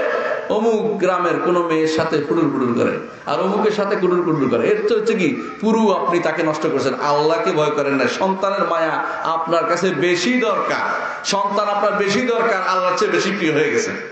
قل إن كان آباؤكم وأبناؤكم وإخوانكم وأزواجكم وعشيرتكم وأموال اقترفتموها وتجارة تخشون كسادها ومساكن ترضونها أحب إليكم من الله ورسوله وجهاد في سبيله فتربصوا حتى يأتي الله بأمره আল্লাহ বলছে যে আল্লাহ থেকে প্রিয় হয়ে যায় তোমাদের, আল্লাহ এবং রাসূল থেকে তোমাদের সন্তানরা, তোমাদের সম্পদ, তোমাদের ওইটা আল্লাহ সব বলছেন, ব্যবসা বাণিজ্য এগুলো তোমাদের কাছে প্রিয় হয়ে যায়, অপেক্ষা করো আল্লাহ তার শাস্তি নিয়ে আসতেছে। আল্লাহর কাছে প্রিয় হইতে হলে কোনটা করতে হবে? সবকিছুর উপর কাকে বেশি ভালোবাসতে হবে? আল্লাহকে বেশি ভালোবাসতে হবে।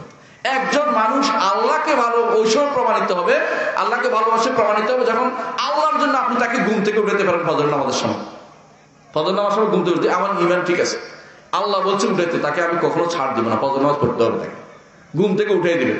যদি বলেন যে আপনার ছেলে নামাজ বেনামাজি, সালাত পড়া আদায় করে না, তারপর আপনার টাকা দিচ্ছে, আপনি খাচ্ছেন অনবরত ঘরের ভিতরে, আপনার ঈমান এখনো ঠিক হয় না। আপনি যতই সালাত আদায় করেন না কেন, কাজে লাগেনি না। কেন আপনি ওর টাকা খাচ্ছেন কি করে? ও তো কাফের। যে ব্যক্তি সালাত আদায় করে না সে তো ঈমানদার না।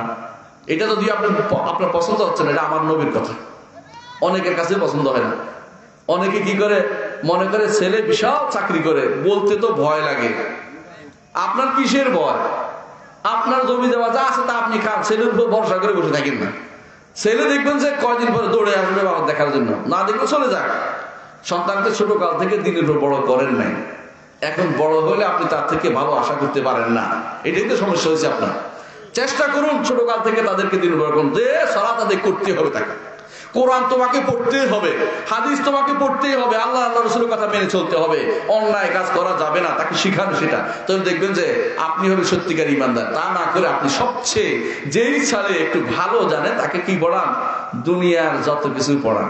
কিন্তু যেটা একটু কম সম জানে এটাকে মাদ্রাসায় দিয়ে যে কোন রকম যদি কোনো দিনটা চলে যায় না, আপনি ওই সব ছেলেকে মাদ্রাসায় দিন পড়ান। আমি বলি না আপনি তাদেরকে সবাই আলেম, বড় আলেম হয়ে যাবে, তা না। দিনের শিক্ষাটা আগে দেন, অন্তত অষ্টম শ্রেণী পর্যন্ত দিনী শিক্ষা দেন, দশম শ্রেণী পর্যন্ত।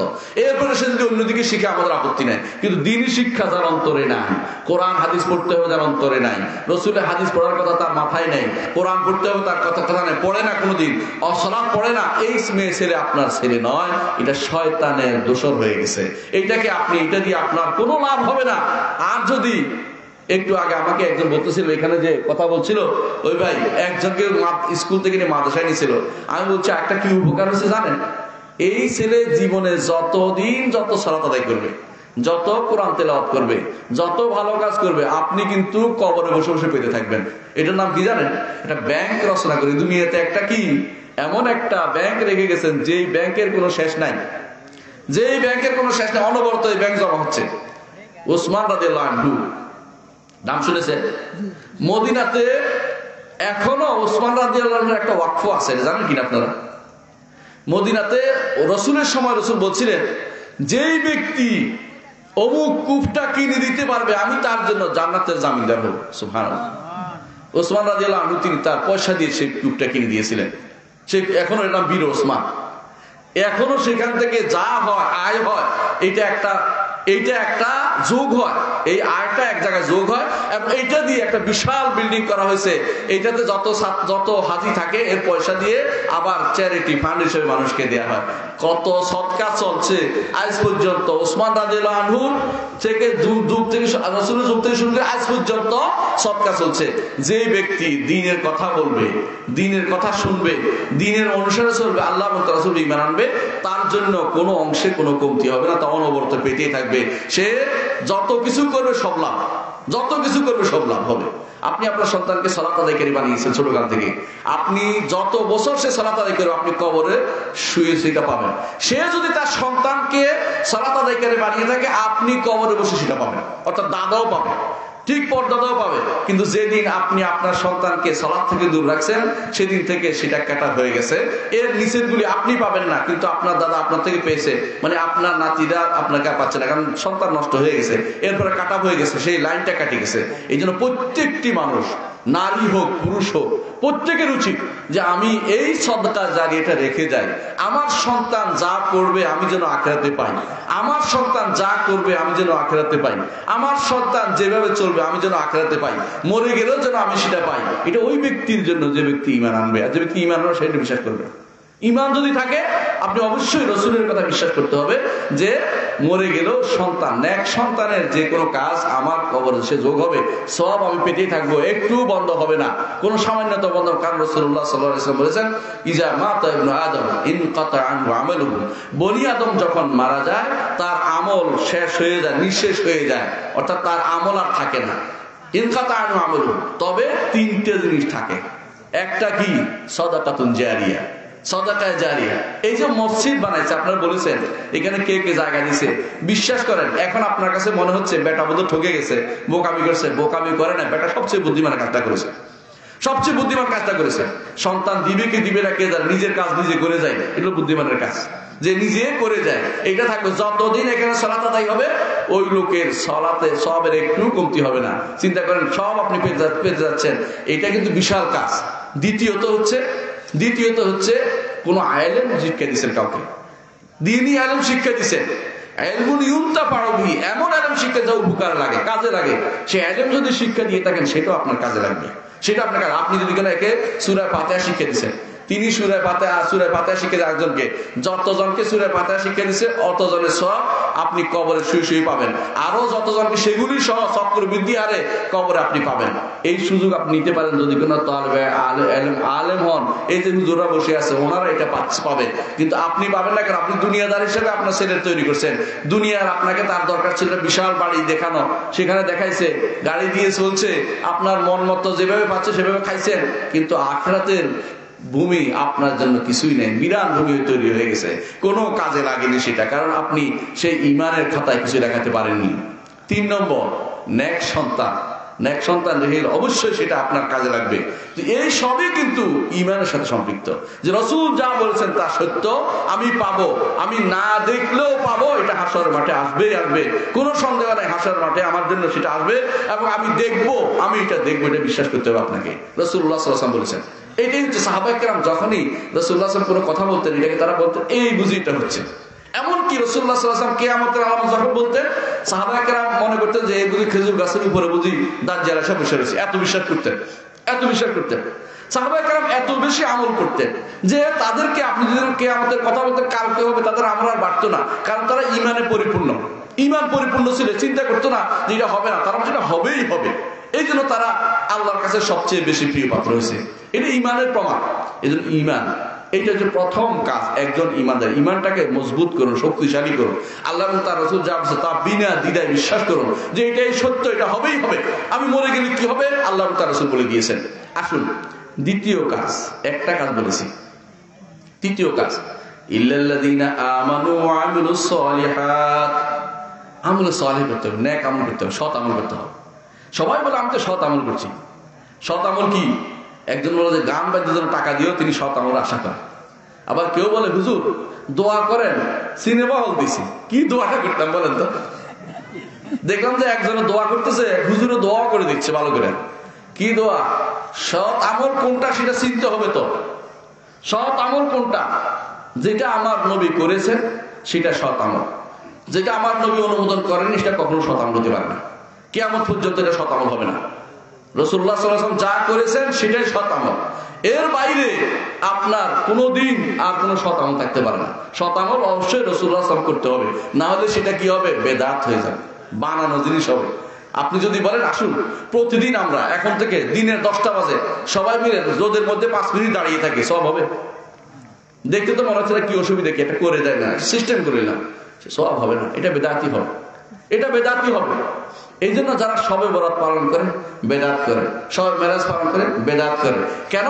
এগুলি আল্লাহ রাসূল আমাদেরকে শিখাননি, নিজেরা বানিয়ে ইবাদত করতেছে।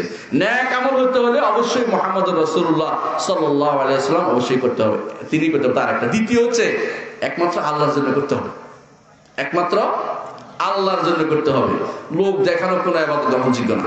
দুনিয়ার জন্য করলেও সৎ আমল হবে না, দুনিয়ার জন্য করলেও সৎ আমল হবে না। অনেকে অনেক কিছু করে, দুনিয়ার বুকে যারা দুনিয়ায় ক্ষমতায় থাকে তারা অনেক কিছুই করে, কিন্তু যদি আল্লাহর জন্য করে সেটা শুধুমাত্র গ্রহণযোগ্য হবে। দুনিয়ার মানুষকে খুশি করার জন্য হলে ওই মানুষ খুশি হবে, হাসরের দিন কিছু পাবে না। রাসূলুল্লাহ সাল্লাল্লাহু আলাইহি ওয়াসাল্লাম বলেছেন হাসরের মাঠে কিছু লোক আসবে যাদেরকে আল্লাহ তাআলা বলে দিবেন ইযহাবু ইলাল্লাযীনা কুনতুম তুরাউন, ওদের কাছে যাও যাদেরকে দেখাতে। যা দেখো তাদের কাছে কিছু পাও কিনা, তাদের থেকে তুমি নিয়ে আসো। আমার কাছে তোমার কোনো প্রাপ্তি নেই। নেক আমলের জন্য দুইটা শর্ত, একটা হচ্ছে আল্লাহর জন্য হতে হবে, আরেকটা হচ্ছে রাসূলুল্লাহ সাল্লাল্লাহু আলাইহি ওয়াসাল্লাম যেভাবে করেছেন সেভাবে করতে হবে। সালাত কার মতো করতে হবে? রাসূলের মতো করে। যাকাত কার মতো করে দিতে হবে? রাসূলের মতো করে। হজ কার মতো করতে হবে? রাসূলের মতো করে। আজকে যদি কোনো আমরা সবাই মিলে যাইয়া, হ্যাঁ এখন তো একটু বিটির কম আছে, যাইয়া আরাফাত মাঠে একটু বসে থাকি, কি বলেন হবে? সব হবে? কিছুই হবে না। কেন হবে না? কারণ 9 তারিখ বিকালে, সকালে বললে হবে। 9 তারিখ সকালে বসে থাকলে হবে না, কাজ হবে না। যদি জোহরের পর থেকে না থাকেন আপনার হজই হবে না। কেন? কে শিক্ষা দিল এটা? মুহাম্মদুর রাসূলুল্লাহ সাল্লাল্লাহু আলাইহি ওয়াসাল্লাম। আপনার কাছে তো মনে হতে পারে 9 তারিখ আর 10 তারিখে একই রকম, সূর্য তো একই রকম। সূর্য কি দুইটা ওঠে নাকি? সূর্য একটা না দুইটা? একটা। তো ভিন্ন হইলো কেন? আমার নবী এইভাবে শিক্ষা দিয়েছে, আমার নবী এইভাবে শিক্ষা দিয়েছেন। সুতরাং এই বিপরীতটা করার কোনো সুযোগ নাই। এইটাই হচ্ছে নেক আমল, এটা হচ্ছে সৎ আমল। এর বাইরে আপনার নিজ মন মতো একটা সৎ আমল দেখাবেন, এটা হবে না। জিজ্ঞাসা করবেন রাসূলুল্লাহ সাল্লাল্লাহু আলাইহি ওয়াসাল্লাম তা অনুমোদন করেছে কিনা, অনুমোদন করেছে কিনা একটু জিজ্ঞাসা করেন। নবী দিবস পালন করে কেউ, কেউ নিজের সন্তানের দিবস পালন করে। এখন তো আগে তো আমরা বলতাম এটা বেদাত, এখন দেখছি আরো মারাত্মক জায়গা ধারণ করছে। অনেক সহিহ আকীদার নামধারী বা আহলে হাদিস নামধারী কিছু কিছু মানুষ দেখি উল্টাপাল্টা করছে। দুর্ভাগ্যবশত এটা করা ঠিক নয়। সেটা কি? সন্তানদের জন্ম দিবস পালন করতেছে। কি জন্য করে? জন্ম কি আপনার হাতে? 1 মিনিট আগে দুনিয়াতে আসতে পারবেন, 1 মিনিট পরে না। ও বলতে পারছে পেট কেটে অথবা মেরে ফেললাম, এটা আলাদা কথা। কিন্তু সাধারণ নিয়মে অবশ্যই 1 মিনিট আগে পরে আসার কোনো সুযোগ নেই। 1 মিনিট আগে পরে আসার কোনো সুযোগ নেই। যদি 1 মিনিট আগে আসতো তাহলে মানুষ বলতো যে আমি এইটাই ক্ষণে আসবো, যেই ক্ষণে একবারে সূর্য মানে অথবা পৃথিবী প্রথম বছরের প্রথম রাত্রি দিন আমার সন্তান হয়। এটা কি হয়? বরং না, প্রথম রাত্রি যখন ইচ্ছা তখন আল্লাহ তাআলা তখন দুনিয়া তাকে পাঠায়, আবার যখন ইচ্ছা তখন আল্লাহ নিয়ে যায়। কেউ ইচ্ছা করে নিজেও মরতে পারে না। সুতরাং মৃত্যু আর জন্ম দিবস পালন করার কিছুই নেই, ভুয়া কাজ এটা। মুসলিমরা কখনো করেন নাই, রাসূলুল্লাহ সাল্লাল্লাহু আলাইহি ওয়াসাল্লাম করেন নাই, সাহাবায়ে কেরাম করেন নাই, তাবেঈনরা করেন নাই, ইমামরা করেন নাই। তারা জন্মে বড় হয়নি, কর্মে বড় হয়েছে। কর্মে বড় হয়েছে। আপনি কর্মে বড় হন, কাজ করবেন এত বেশি কাজ করবেন দুনিয়ার বুকে, যা চিনতে পারে সবাই আপনাকে স্মরণ করবে যে আবু বকর, ওমর, ওসমান, আলী কেন তারা বড় হয়েছেন? এই কর্মে বড় হয়েছেন, জন্মে বড় হয়নি। জন্ম তারিখ খুঁজলে একজনও খুঁজে পাবেন না। তাই বলি জন্ম তারিখ নাই? অবশ্যই আছে। তাহলে তারা কি করেছেন? এগুলি হেফাজত করেন না। জন্ম তারিখ হেফাজত করেন না, বছর হেফাজত করছে। অমুক বছর জন্মগ্রহণ, শেষ, আলহামদুলিল্লাহ, যথেষ্ট হয়ে গেছে। আপনার এখন জন্ম তিথি, জন্ম অমুক, আমাদের আশেপাশে বিভিন্ন ধর্ম থেকে নিয়ে এখন জন্ম তিথি পালন শুরু হয়ে গেছে। এগুলি ইসলাম বলে না। এগুলি হচ্ছে নিজেরা মনে করে সওয়াবের কাজ করে গুনার কাজ করছেন। এটা করতে পারেন না আপনারা। 3 নম্বর যেটা করতে, আমি সংক্ষেপ করবো ইনশাআল্লাহ। 3 নম্বর যে কাজটি করা দরকার যদি সফলতা লাভ করতে হয়, 1 নম্বর কি বলছি? ঈমান। এটা লম্বা করে বোঝার জন্য, ঈমান শুধু দাবির মধ্যে চলে গেছে এই জন্য। 2 নম্বর হচ্ছে আমলে সালেহ, সৎ আমল করতেই হবে, সৎ আমল করতে হবে। 3 নম্বর হচ্ছে হকের কথা বলতে হবে। হক বুঝেন কিনা? কোরআনের কথা হক না হক না? হক। রাসূলের কথা হক, হক। কোরআনের কথা এবং রাসূলের কথা, আল্লাহর বাণী এবং রাসূলের বাণী, বুঝছেন তো? আল্লাহর বাণী এবং রাসূলের বাণী দুটোই কিন্তু ওয়াহী। এইটা ওয়াহী আল্লাহর পক্ষ থেকে। আল্লাহ তাআলা বলে দিয়েছেন ওমা ইয়ানতিকু আনিল হাওয়া ইন হুয়া ইল্লা ওয়াহয়ুহা। রাসূল নিজের পক্ষ থেকে কোনো কিছু বানিয়ে বলেন না, যা বলেন সবটাই ওয়াহী, সবটাই আল্লাহর পক্ষ থেকে তার অন্তরে ঢেলে দেওয়া, তিনি সেটা বলেন। সুতরাং এই ওয়াহী, এইটাকে বিশ্বাস করতে হবে। দুর্ভাগ্যবশত এখন আমাদের কেউ পার্থক্য করে থাকে। এই দুইটাকে বিশ্বাস করে, দুইটা হক মনে করতে হবে। এইটার প্রসারে আপনি লেগে যেতে হবে, এটার প্রসারে আপনি লেগে থাকতে হবে। কিভাবে করতে পারবেন? একজন মানুষ দেখেন, আমার একটা আলোচনা আছে, দেখবেন যে রাসূল একদিনে কি কি করতেন। একদিনের কাজ আপনি শিখুন, রাসূলের একদিনের কাজ শিখুন, আপনি পারবেন।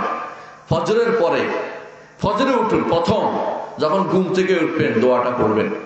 দোয়া আছে কিনা? আলহামদুলিল্লাহ আহিয়ানা বা'দা মা আমাতানা, নাই? আছে কিনা? আছে। ওযু করার আগে, ওযু করার পরে দোয়া আছে কিনা? ওযু করার আগে বিসমিল্লাহ আছে কিনা? ওযু শেষ করার পরে মসজিদে যাওয়ার সময় দোয়া আছে কিনা? মসজিদে যাওয়ার পরে সালাতটা পড়বেন, 2টা সুন্নতও পড়বেন, ফরজও পড়বেন। এরপরে কি চলে আসবেন? না। রাসূল কি করতেন? হ্যাঁ, চলে আসতেন, আমার কাজ থাকলে আপনি চলে যাবেন, ঠিক আছে। রাসূল কি করতেন? আমার নবী কি করতেন? এইখানে তিনি আজকারগুলি পড়তেন, সূর্য ওঠা পর্যন্ত পড়তেন। সূর্য ওঠা পর্যন্ত।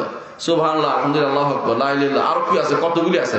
আজকে আপনি সবগুলি পড়তেন এবং তিনি সকালবেলা জিকির পড়তেন, সকালে জিকিরগুলো শেষ করতেন, তারপরে 2 রাকাত সালাত পড়তেন। রাসূল কি বলেছেন, যে ব্যক্তি এরকম করবে সে একটা পূর্ণ উমরার সওয়াব পাবে। অথচ এটাকে আমরা তাড়াতাড়ি করে গৌণ করে নিয়েছি।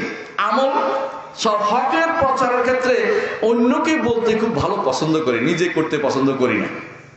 হকের প্রচারের ক্ষেত্রে অন্যকে বলতে আমার খুব প্রিয়।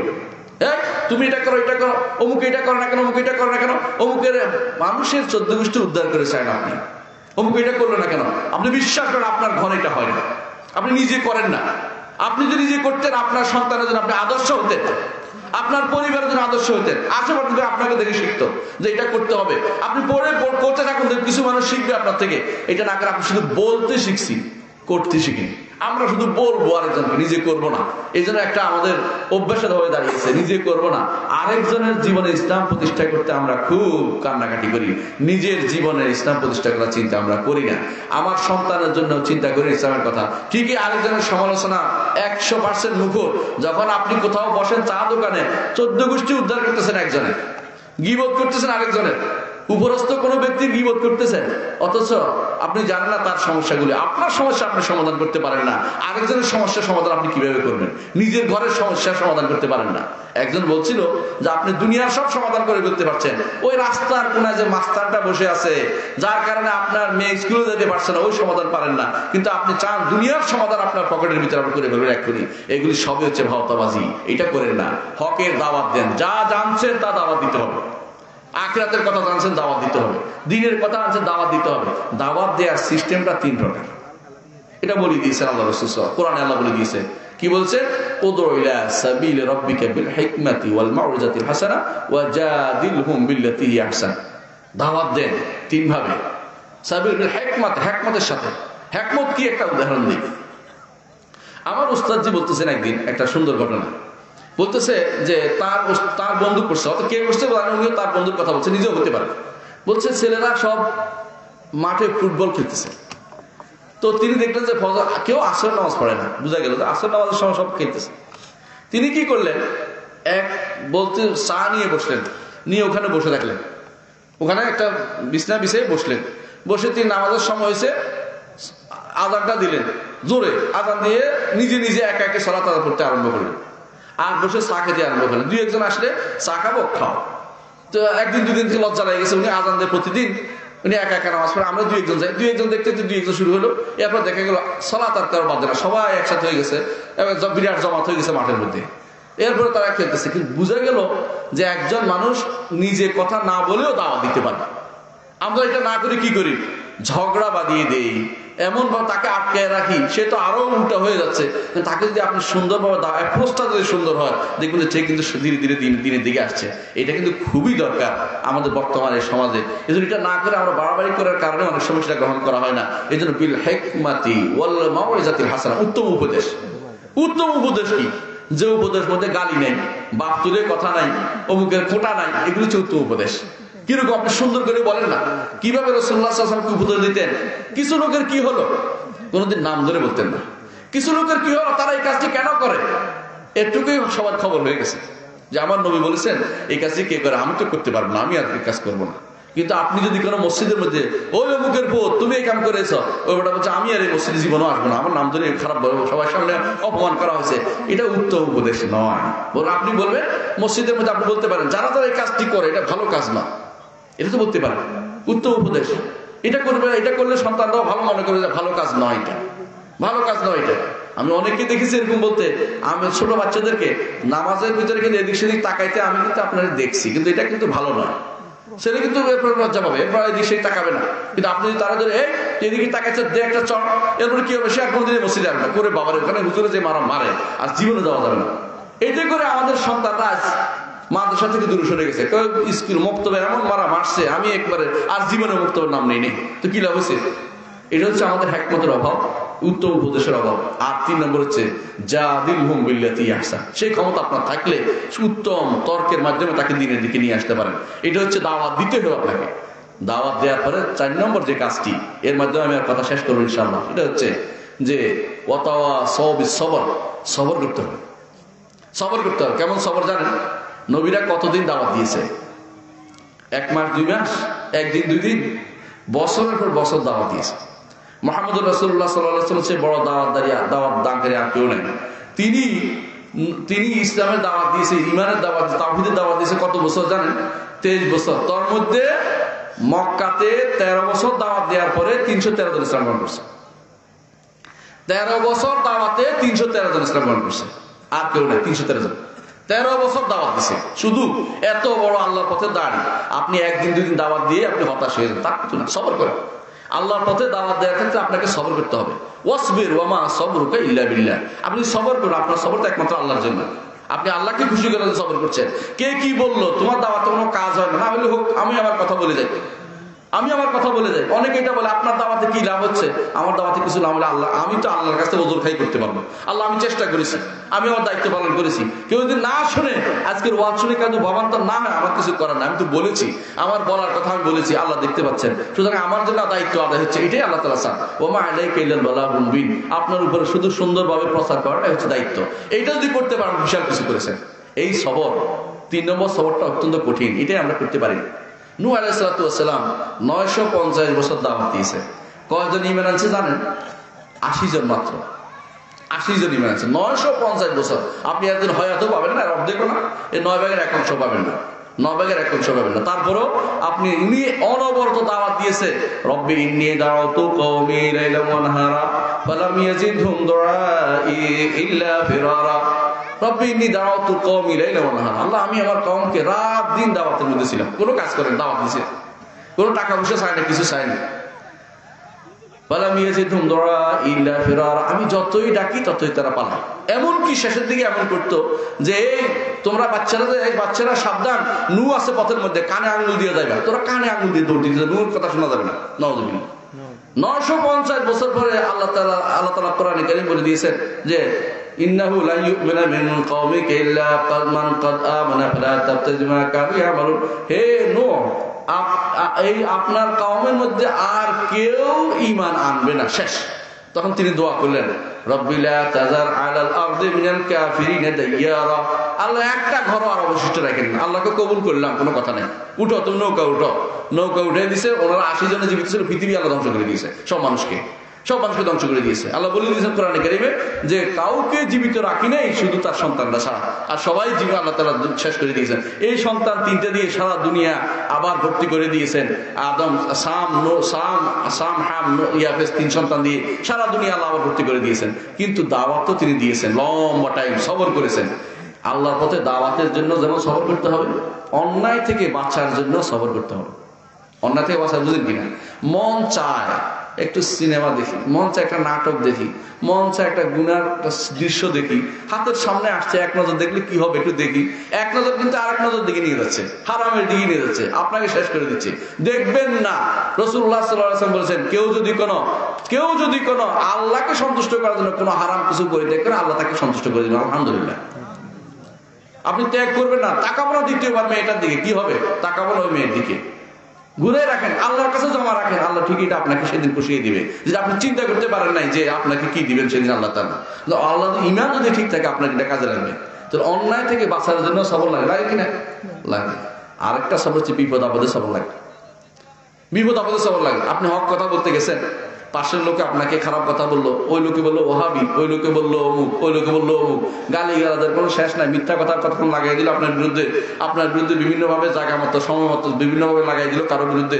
এগুলির জন্য আপনার যে ক্ষতি হচ্ছে, এইটাও সবর। এখানে সবর করবেন কার জন্য? আল্লাহকে খুশি করার জন্য করেছি। আমি দুনিয়ার কোনো উদ্দেশ্যে সবর করতেছি না। অসবির ওয়া মা সাবরুকা ইল্লা বিল্লাহ। আল্লাহ শিখিয়ে দিচ্ছেন, সবর করো। আপনার সবর তো একমাত্র আল্লাহকে খুশি করার জন্য। এই জন্য একজন মানুষের মেয়েও তার পরিবারে সবর করতে পারে। স্বামী কি বলতে পারে, আপনি সালাত আদায় করুন, যতই মার দেয় কিছু না, সালাত আদায় করুন। সন্তানকে বলতে পারে, সন্তান যদিও উল্টাপাল্টা করে না, সালাত আদায় করতে হবে, তোমাকে দিনের পথে চলতে হবে, হারাম জিনিস রাখতে হবে, এই বাক্সটা ঘরে রাখবো না। স্ত্রী বলতে পারে, এই বাক্স আমি ঘরে রাখবো না। স্বামী বলতে পারে, বাক্স আমি কিনবো না।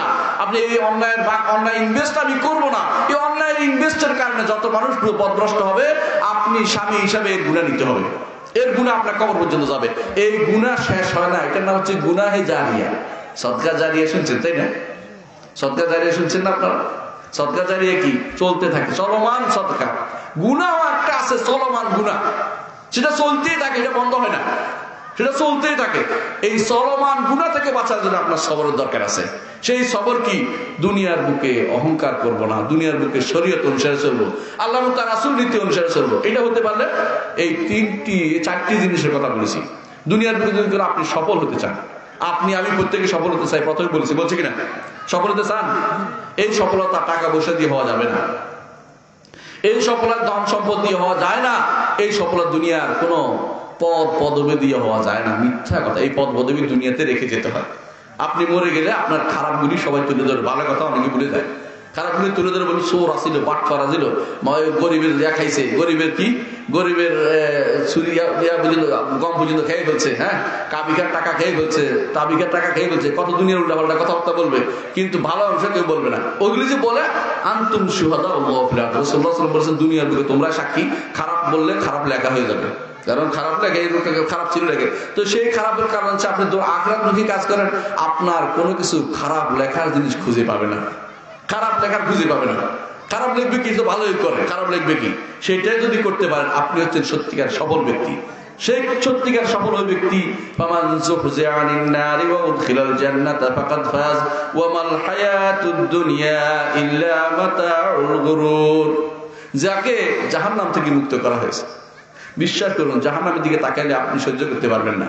জাহান্নাম দুনিয়ার আগুনের চেয়ে 70 গুণ বেশি বেশি বেশি বেশি। এই আগুন যদি বাঁচতে চাইলে দুনিয়ার বুকে কিছু করতেই হবে। রাসূলুল্লাহ সাল্লাল্লাহু আলাইহি ওয়াসাল্লাম বারবার আনজারতুকুমুন নার, আনজারতুকুমুন নার, আমি জাহান্নামের আগুনের ভয় তোমাদের দেখাচ্ছি, এটা বলতেন বারবার। কেন? সফল যদি একবার যদি বিফল হয়ে যান, আপনার সফলতার আর পথ নাই। ঈমান হারা হলে আর ফিরে আসতে পারবেন না। ঈমান আছে, গুনাহ করেছেন, আল্লাহর কাছে তওবা করেন, তওবা না করলেও আল্লাহ আপনাকে ক্ষমা করতে পারে। ঈমানটা অন্তত মজবুত রাখুন। আর এর সাথে যদি তিনটা জিনিস যোগ হয়, ঈমানের সাথে যদি কোনো আমল সালেহ যোগ হয়, আর হকের দাওয়াত দেওয়া যোগ হয়, আর যদি আপনার সাথে ঈমানের সাথে যোগ হয়, সবর করেছেন দুনিয়ার বুকে, যে যা বলেছে শোনেন নাই, একমাত্র আল্লাহকে খুশি করার জন্য সারাটা জীবন আপনি কষ্ট করে গেছেন এবং আল্লাহকে খুশি করার জন্য কথা বলে গেছেন, আপনার এটা হাসরের দিন কাজ দিবে। আপনি চিন্তা করতে পারেননি কেমন কাজ দিবে। সেদিন আপনার এক একটা কথা হবে মহামূল্যবান, আপনার এটা হবে বড়।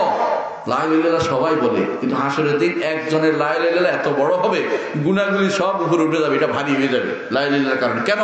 কারণ সে কঠিনভাবে সবর করেছে, ঈমানের উপর আমল সালেহ করেছে, দাওয়াত দিয়েছে এবং এইটার উপর সবর করেছে, গুনাহ করেছে। আল্লাহ বলছে গুনাহ থাকে, এটা আমি পার করে দিব, আল্লাহ তাকে পার করে দিব। আল্লাহ পাক, সবাই আমরা পার হতে চাই, পার হতে চাই না? আসুন ঈমানটা মজবুত করি। এবং এই চারটি নীতির কথা বলি, 4 নীতি বলে এটাকে। একটা হচ্ছে ঈমান, আমল সালেহ, আরেকটা হচ্ছে দাওয়া, হকের পথে দাওয়া, আর সবর। এইটা লাগবেই। দুনিয়ার বুকে চলতে হলে এর বাইরে কোনো ক্রমে আপনি যেতে পারবেন না। কোনো মানুষ বলতে পারবে না যে আমার কষ্ট হয় না, কষ্ট হয়, তার কিছু কাজ করতে হয়, কাজটা যেন ভালো হয়, ঈমানটা যেন শুদ্ধ হয়, দাওয়াতটা যেন পরিশুদ্ধ হয়। এই কাজ, 4টি কাজ যেন আমরা করে দুনিয়ার বুক থেকে যেতে পারি। আল্লাহ আমাদের তৌফিক দান করুন। ওয়া আখিরু দাওয়ানা আলহামদুলিল্লাহি রাব্বিল আলামিন। আসসালামু আলাইকুম ওয়া রাহমাতুল্লাহি ওয়া বারাকাতুহু।